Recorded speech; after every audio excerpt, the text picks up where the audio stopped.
Hello everyone, আশা করি সকলেই ভালো আছো, সুস্থ আছো। সকলকে জানাই গুড নুন। এখন বাজে 12টা 15 এবং আমরা রেডি হয়ে পড়েছি, দুজনেই বেরোবো একটু মামাবাড়ির উদ্দেশ্যে। মামাবাড়িতে গিয়ে কেমন আনন্দ করছি সব কিছুই তোমাদের এই ভিডিওতে শেয়ার করবো, দেখতে থাকো ভিডিও।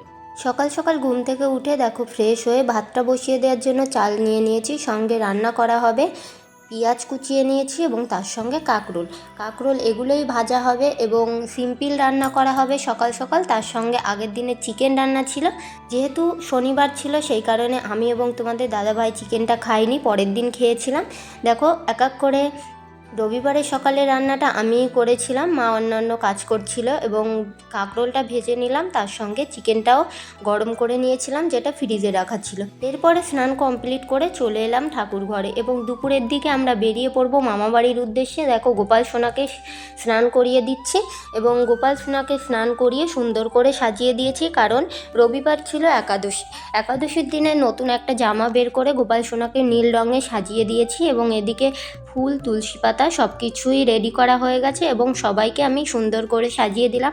আমার গুছিয়ে পুজো দিতে ভীষণ ভালো লাগে এবং যেহেতু একাদশী সেই কারণে চিড়ে ভোগ দেওয়া যাবে না, তাই আমি ফল এবং বাতাসা ভোগ দিয়ে দিলাম। তারপরে সেবা কমপ্লিট করিয়ে আমি ঠাকুর ঘরটা মুছে চলে আসলাম ঘরে এসে খাওয়া দাওয়া কমপ্লিট করে দেখো দুজনে রেডি হয়ে বেরিয়ে পড়লাম। মামার বাড়িতে ননদেরা যাচ্ছে সেই কারণে আমরাও বেরিয়ে পড়েছিলাম। তারপরে কিছু ফল কেনাকাটা করছিলাম এবং যেহেতু 4-5 দিন ধরে একভাবেই বৃষ্টি হচ্ছিল, বেশি আর কিছু কেনাকাটা না করেই চলে গেলাম মামার বাড়িতে। আর এদিকে দেখো দিদা রান্না করেছে চিকেন কষা, তার সঙ্গে কলা এবং কাতলা মাছ দিয়ে তরকারি, তার সঙ্গে জিওল মাছ।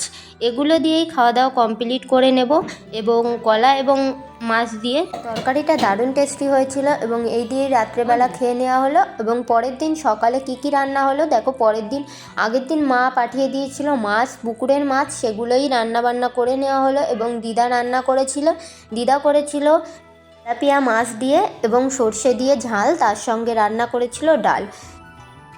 সোমবার দিন বিকালবেলায় আমাদের বেরিয়ে আসার কথা ছিল, কিন্তু প্রচণ্ড বৃষ্টির কারণে আমরা বেরিয়ে আসতে পারিনি।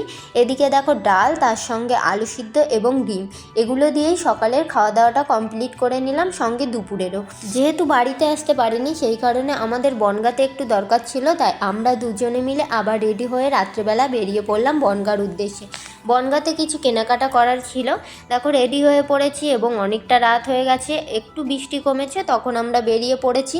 বনগাঁ নীলদর্পণের কাছাকাছি আমাদের কিছু কাজ ছিল, যেহেতু বৃষ্টির কারণে মোমোর দোকানও বসেনি সেই কারণে মোমোটা খাওয়া হয়নি। এদিকে দেখো আমরা কাজ মেটাতে চলে গেলাম ঘড়ির দোকানে, আমার ঘড়িটা ঠিক করার দরকার ছিল। তারপরে গিয়েছিলাম কসমেটিক্সের দোকানে, কিছু কেনাকাটা করে চলে আসলাম। আমাদের নারকেল নেওয়ার দরকার ছিল, সেই নারকেলটা নিয়ে নিলাম, সঙ্গে মিষ্টিও।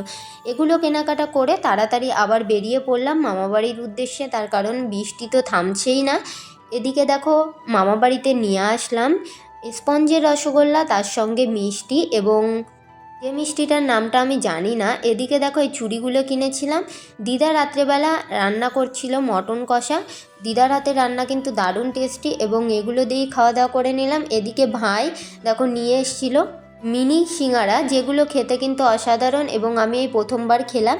এদিকে রাত্রের খাওয়া দাওয়া কমপ্লিট করে নিলাম। পরের দিন দেখো সকাল সকাল রেডি হয়ে গেছি, কিন্তু এতটা পরিমাণে বৃষ্টি হচ্ছে আমাদের বেরোতে অনেকটা টাইম লেগে গিয়েছিল এবং সেই কারণে দিদা চা বিস্কুট করে দিয়েছে, চা বিস্কুট খেয়ে নিলাম। তারপরে প্রায় 9:30টার দিকে আমরা বেরিয়ে পড়লাম বাড়ির উদ্দেশ্যে। এদিকে চলে আসলাম বাড়িতে এসে মা দেখো রান্না করে নেবে। বিকালের দিকে বাবা বাজার থেকে নিয়ে এসেছিল মটন, তার সঙ্গে মাছ। এইদিকে আমি আলুটা কেটে ধুয়ে নিয়েছি, সঙ্গে রসুন। মাংসের মধ্যে গোটা রসুন খেতে কিন্তু ভীষণ ভালো লাগে, সেগুলোই রেডি করে দিয়েছি। মা এদিকে রান্না করে নিচ্ছে। ভিডিওটি কেমন লাগলো অবশ্যই কমেন্ট করে জানিও। টাটা।